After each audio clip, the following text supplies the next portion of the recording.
नमस्कार। महाशिवरात्रि की ढेर सारी शुभकामनाएं और बहुत बहुत बधाई।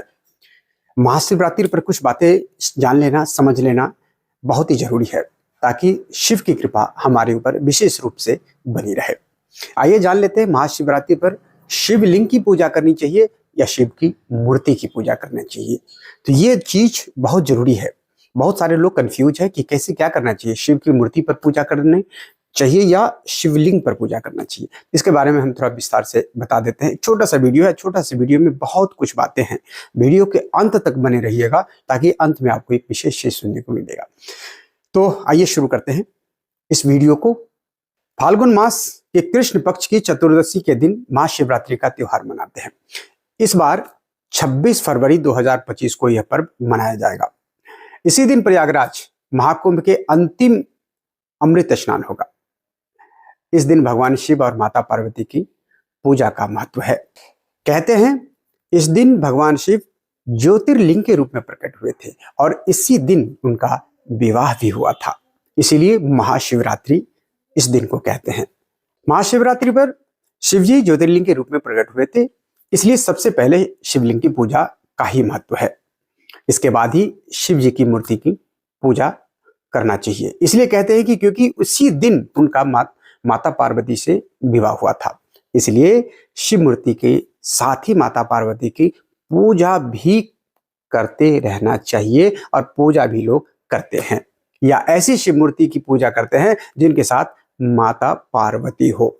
यानी कि कहने का मतलब यह है कि भाई शिवलिंग का पूजा हम पहले करें, लेकिन माता पार्वती का पूजा शिवलिंग के साथ नहीं हो सकता है, तो शिवलिंग की मूर्ति जिसमें माता पार्वती हो उनको पूजा करना चाहिए। या कोई तस्वीर आपके घर में हो जिसमें शिव जी के साथ माता पार्वती बैठे हो तो उनकी पूजा जरूर करनी चाहिए।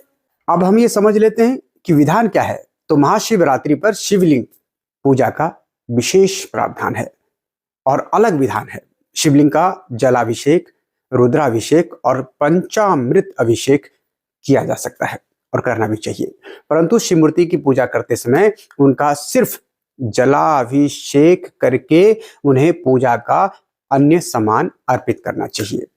ध्यान रहे, अगर आप शिव मूर्ति की पूजा कर रहे हैं तो उस पर सिर्फ जलाभिषेक करके ही अन्य सामग्री के साथ पूजा करें। लेकिन अगर शिवलिंग का पूजा कर रहे हैं, आपके घर में शिवलिंग है और शिवलिंग पर पूजा कर रहे हैं, तो आप पंचामृत से पूजा करें उनका और फिर रुद्राभिषेक करें, जलाभिषेक करें। आगे शिवलिंग की आधी परिक्रमा लगाने का विधान है, परंतु यदि मूर्ति की पूजा कर रहे हैं तो मूर्ति की पूरी परिक्रमा लगा सकते हैं। शिवलिंग की पूजा के समय शिवलिंग पर हार, फूल, माला, भांग, धतूरा, आंकड़ा आदि अर्पित करते हैं, परंतु शिव पर इसके साथ ही वस्त्र भी अर्पित करते हैं, जो कि शिवलिंग पर नहीं करते हैं। शिवलिंग महादेव का निराकार रूप है और शिव मूर्ति उनका साकार रूप है। ऐसा भी कहते हैं कि शिवलिंग उनका दिगंबर रूप है। शिवलिंग की पूजा में शिवलिंग विन्यास में ही माता पार्वती, गणेश जी, कार्तिकेय, नागदेव और अशोक सुंदरी का एक निश्चित स्थान होता है।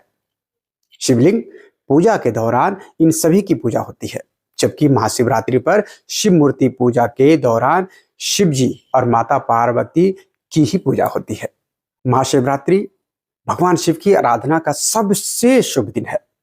जब भक्त पूरी श्रद्धा और भक्ति के साथ शिवलिंग की पूजा करते हैं, इस पावन दिन पर चंदन अर्पण का विशेष महत्व है।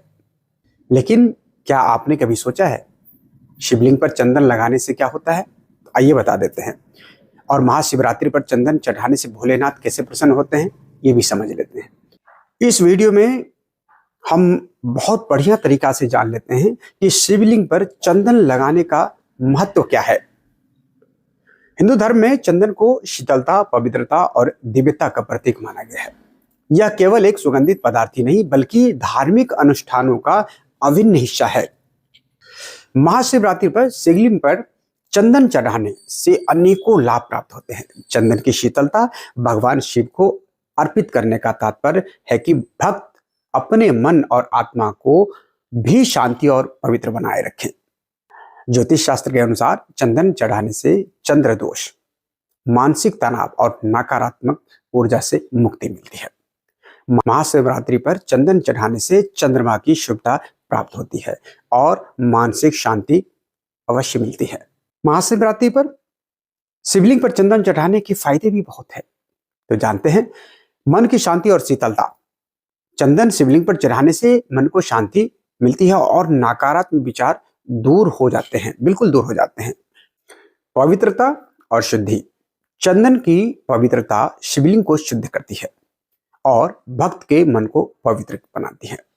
भगवान शिव को प्रसन्न करना है तो भगवान शिव को चंदन की सुगंध अत्यंत प्रिय है, बहुत प्रिय है। इसे चढ़ाने से वे शीघ्र प्रसन्न होते हैं और भक्त की मनोकामना पूर्ण करते हैं। चंदन की शीतलता मानसिक तनाव और अवसाद को दूर करती है, जिससे व्यक्ति को सुख और शांति की अनुभूति होती है। चंदन की सुगंध और पवित्रता नकारात्मक ऊर्जा को दूर करती है और घर में सकारात्मकता लाती है। महाशिवरात्रि के दिन शिवलिंग पर चंदन चढ़ाने की विधि अत्यंत सरल है, लेकिन इसमें कुछ विशेष बातों का ध्यान रखना चाहिए। सबसे पहले स्नान कर पवित्र वस्त्र धारण करें। शुद्धता का विशेष ध्यान रखें। पहले जल, फिर दूध, दही, शहद और गंगा जल से शिवलिंग का अभिषेक करें। अभिषेक के बाद चंदन का लेप शिवलिंग पर चढ़ाएं और ओम नमः शिवाय मंत्र का जाप करें। चंदन चढ़ाने के बाद बेलपत्र और पुष्प अर्पित करें, जो भगवान शिव को अत्यंत प्रिय है। आप चाहे भांग, धतूरे, जो भी शिव की प्रिय चीज है वो सब उन्हें अर्पित करें। साथ ही माता पार्वती को लाल पुष्प जरूर चढ़ाए। गुड़हल में और बढ़िया, तो जो भी लाल पुष्प में वो भी चढ़ाना चाहिए। पूजा के अंत में दीप जलाकर भगवान शिव की आरती करना चाहिए। यह जो हमारे पूजा का विधि जो है बहुत ही सरल, बहुत ही उत्तम, बहुत ही पवित्र है। शिवरात्रि के दिन हम सबको भगवान शिव को मनाने के लिए, भगवान तो भोले भाला है, भोले बाबा है, उसको कुछ भी चढ़ाए ना चढ़ाए उसको कोई फर्क नहीं पड़ता। अगर आप मन से उनका नाम स्मरण करते हैं, नाम जपते हैं, माला जपते हैं, तो निश्चित तौर पर उनके पास हमारा पूजा पहुंच जाता है और वो हमारे ऊपर कृपा करते हैं। लेकिन अपने मन की शांति, अपने मन में आत्मविश्वास कि मैंने भी शिव को पूजा किया है, जो मेरे पास सामर्थ्य था। इस हेतु हमें जो कुछ विधि हमारे शास्त्र में, पुराण में, वेद में बताया गया है, उनके अनुसार अगर हम पूजा करते हैं तो निश्चित ही भगवान शिव की विशेष कृपा हम लोगों पर प्राप्त होगी। तो चलिए, आज महाशिवरात्रि के अवसर पे एक छोटा सा वीडियो आपको समर्पित किया। आशा करता हूँ ये वीडियो अच्छा लगा होगा, और अच्छा लगा होगा तो हमारे चैनल को लाइक कीजिए, सब्सक्राइब कीजिए, शेयर कीजिए। भगवान शिव की कृपा आपको और आपके पूरे परिवार पर बनी रहे, इसी आशा के साथ ओम नमः शिवाय। नमस्कार।